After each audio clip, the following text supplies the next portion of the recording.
abayukura mukanya Goerane na Yesu duzi misaya duti uraho wa mukunzi we uraho ubwoko bwanje dore ibyicaro muruke anesheje wa mugome nitumara kugerayo saza n'amaka aya twambike neza ageze no ku birenge ageze no ku birenge azane n'amakamba aya dutambirize ku mitwe imibabaro yo muri isi we nabwizongera kwibukwa we irangiye abayukura mukanya Goerane na Yesu duzi misaya duti twaje kwibuka bene wacu bagwe mu Gatumba kw'inshuro 22 dushimiye abantu bose bitabiriye bene wacu abanyamurenge ndetse n'abakongomani n'abandi n'abarundi n'abanyarwanda baje dufatikanyije hamwe twese hano rero icyatuzanye hano ni ukwibuka bene wacu tubaheza agaciro kandi dushakisha ngo ubutabera turizera ko umunsi umwe ubutabera buzaba murakoze abayukura mukanya Goerane na Yesu duzi misaya duti uraho wa mukunzi we uraho ubwoko bwanje dore ibyicaro muruke anesheje wa mugome nitumara kugerayo saza n'amaka aya twambike neza ageze no ku birenge ageze no ku birenge azane n'amakamba aya dutambirize ku mitwe imibabaro yo muri isi we nabwizongera kwibukwa we irangiye abayukura Goerane na Yesu duzi misaya duti uraho wa mukunzi we uraho ubwoko bwanje dore ibyicaro muruke anesheje wa mugome nitumara kugerayo saza n'amaka aya twambike no munsi twaje kwibuka bene wacu b'abanyamurenge bishwe bazira uko basa bazira uko bapfuye uko bavutse murambabarira bicigwa mu gihugu cy'u Burundi jewe nitwa Gisi Mbabawe ndi umurundi nkaba ndongoye abarundi baba ngaha Manchester nifatanije n'abanyamurenge bene wacu nukuri twarababajwe cyane turababazwa cyane no kubona batararonka ubutabera turifuza cyane yuko leta y'u Burundi yogira uko ishoboye kose igafata abantu bishe inzirakarengane abana abamama abatama ataco bazira atakintu na kimwe bari bononye bari baduhungiyeko mu mico y'ikirundi kirazira yuko umuntu aguhungirako hama ukamwica umuziza uko yavutse ibintu atihaye turifatanyije cyane n'abanyamurenge inshuti z'abarundi kandi turabasabira ku Mana baruhuke neza murakoze abayukura mukanya Goerane na Yesu duzi misaya duti uraho wa mukunzi we uraho ubwoko bwanje dore ibyicaro muruke anesheje wa mugome nitumara kugerayo saza n'amaka aya twambike neza ageze no ku birenge ageze no ku birenge azane n'amakamba aya dutambirize ku mitwe imibabaro yo muri isi we nabwizongera kwibukwa we irangiye abayukura mukanya Goerane na Yesu duzi misaya duti uraho wa mukunzi we uraho ubwoko bwanje dore ibyicaro muruke anesheje wa mugome. Turabaramukije mwese abanyamurenge batuye hano muri UK. Nitwa Alex Kirayi, abandi umuyobozi wa association y'abanyamurenge batuye hano. Uyu munsi twaje kwibuka abantu bacu biciwe muri Gatumba mu nkambi, bazize uko basa, bazize akarengane gusa bari impunzi. Ibi bintu bigize iminsi, ndetse n'uyu munsi abanyamurenge barimo kwicwa n'abishwe mbere, nabo turabibuka ari mu bibogobogo cyangwa za Uvira. Ariko uyu munsi twizihije imyaka 22 abo bantu bapfuye, kandi message y'ubu ngubu mu gushaka justice, ubutabera, kuko suspect abo tuzi ko babikoze barahari.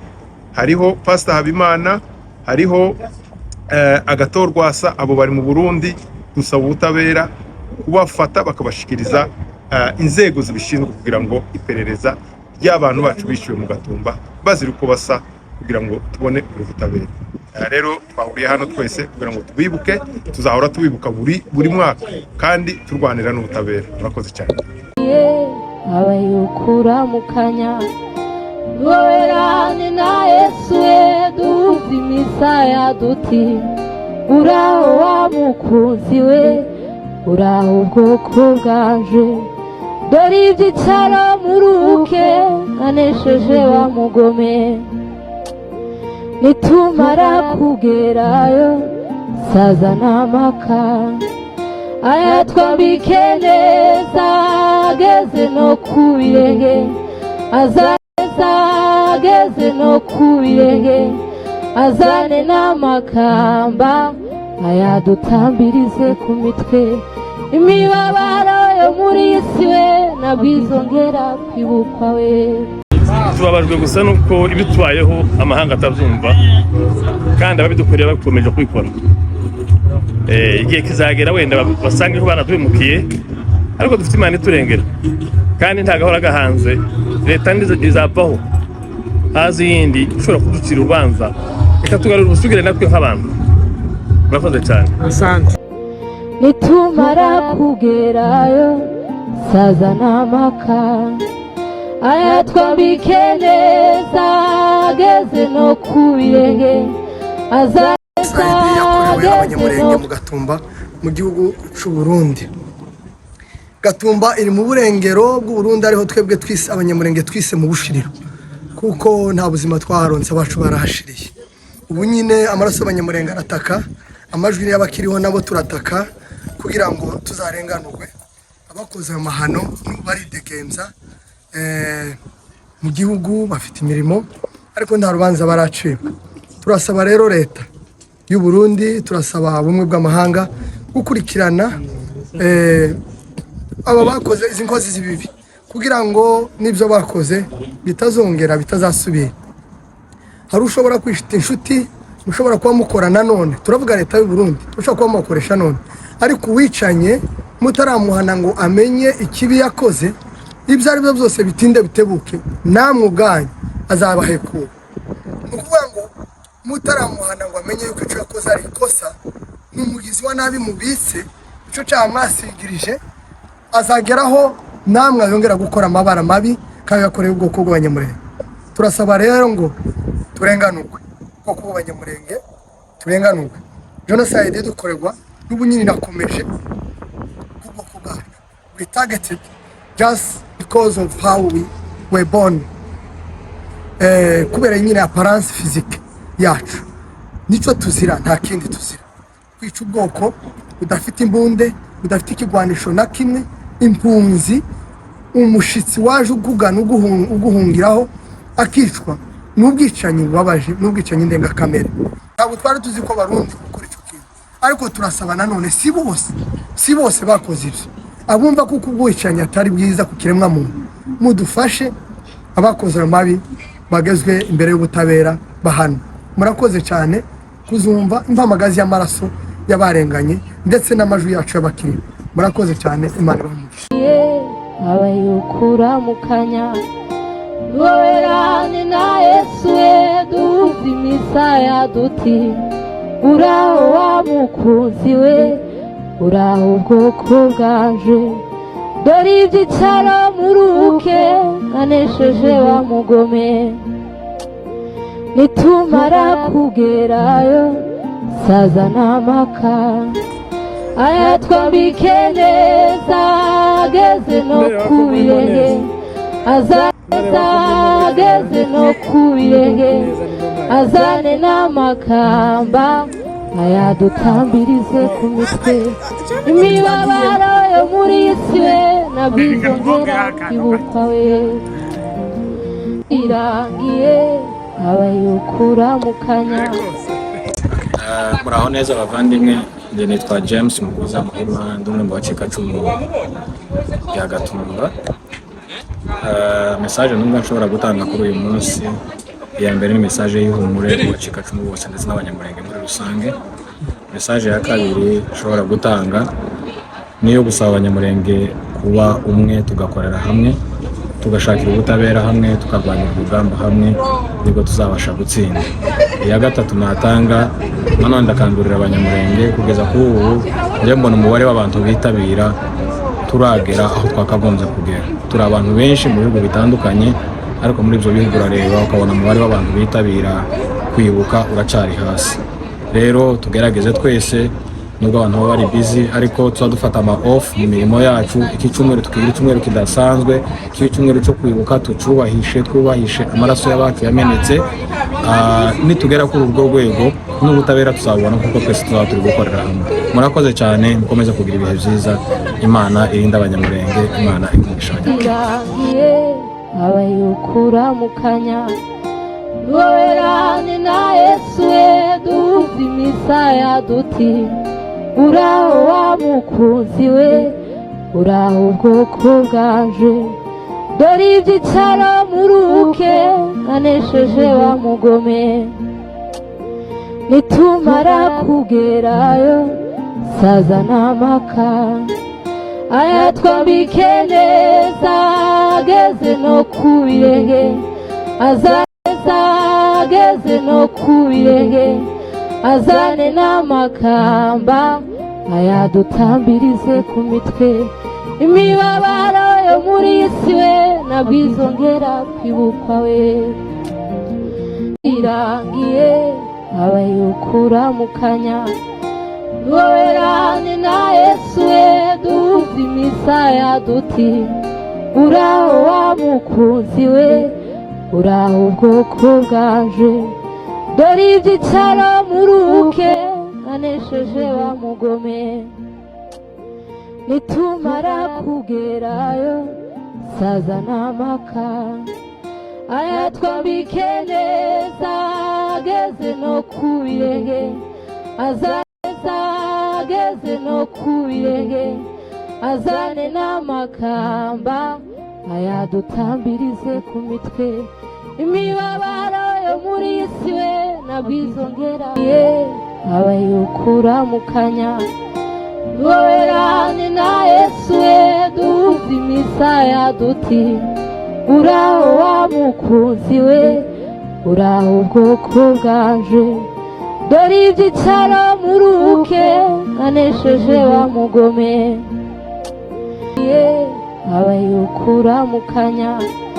Werani na Yesu duzi misaya duti, uraho wa mukunzi we, uraho ubwoko bwanje, dore ibyicaro muruke anesheje wa mugome.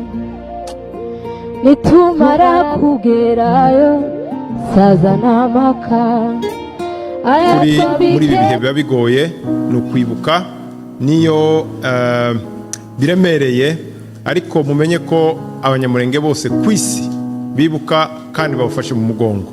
Icyo nacyo nicyo natwe twaporomisa ko buri gihe tuzaza twibuka, kandi kumekinga shuwa ko memoire y'abantu banyu aribo bacu natwe ntizazima. Nicyo gituma mwabonye kwibuye twagiye gushiraho amashungwe cyangwa amaflower, indabyo, kugira ngo iriya memoire ntikazime. Dushimiye abashuti b'abanyamurenge, kominote z'abanyarwanda, kominote z'abarundi, mu by'ukuri buri gihe twibutse cyangwa dufite ibikorwa n'ibiterane bahora baza, turavukana kandi tuzakomeza uyu muco mwiza. Imana ibaha umugisha. Abanyamurenge bahuye n'ibibazo byinshi, ibyabaye mbere ya Gatumba murabizi, ibyabaye muri Gatumba murabizi, ndetse n'ibirimo kuba ubu nyine murabizi. Nje message yanje notanga nuko ntitukagera ahantu tuzibagirwa ibyabaye, kuko kwibagirwa bituma tutubaka ahacu hazoza.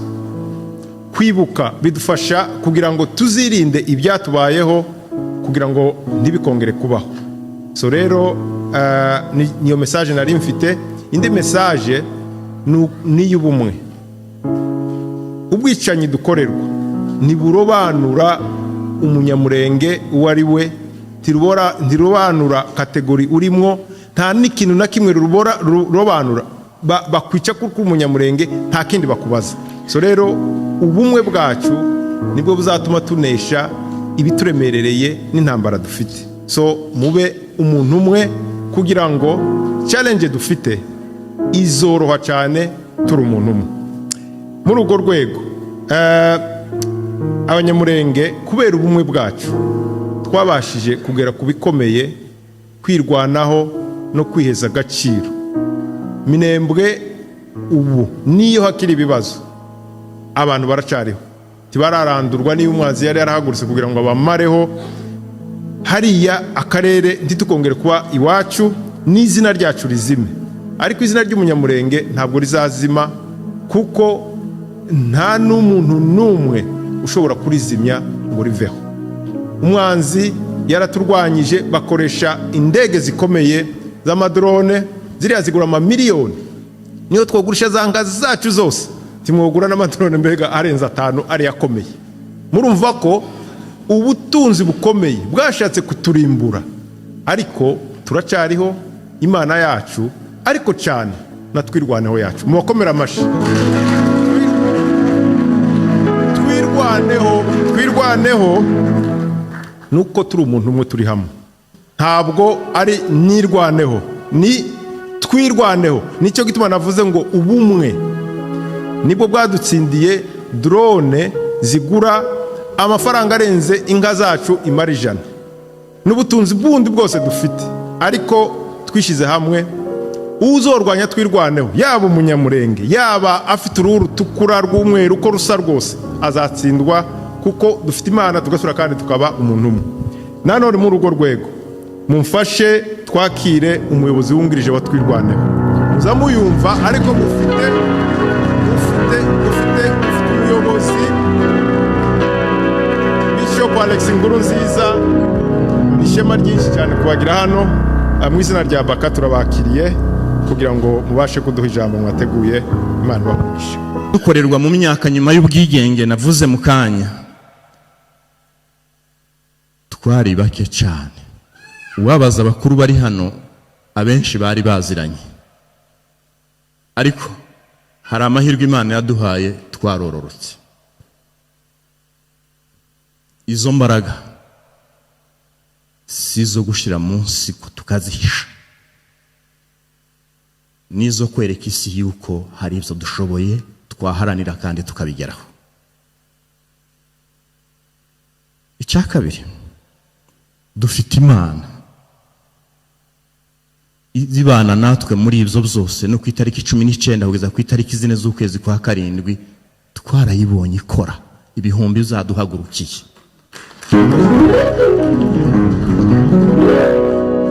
Abasore bake mwabyaye, twabyaye, bahetse isezerano, bakubita ibihumbi n'ibihumbi byari bifite amadrone birahunga.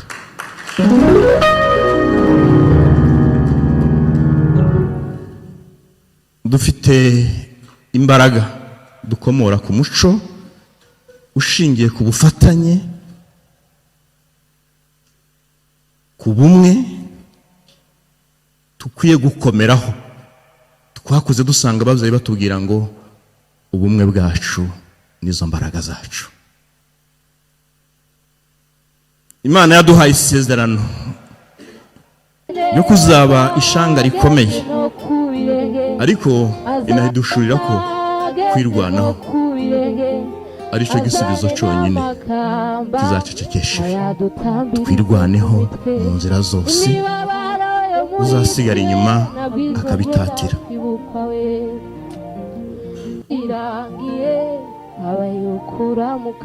Azasigarana umuvumo hamwe n'abaduhiga, ariko ubumwe bwacu niryo sezerano ryonyine ryo gutsinda ibi bituremerera.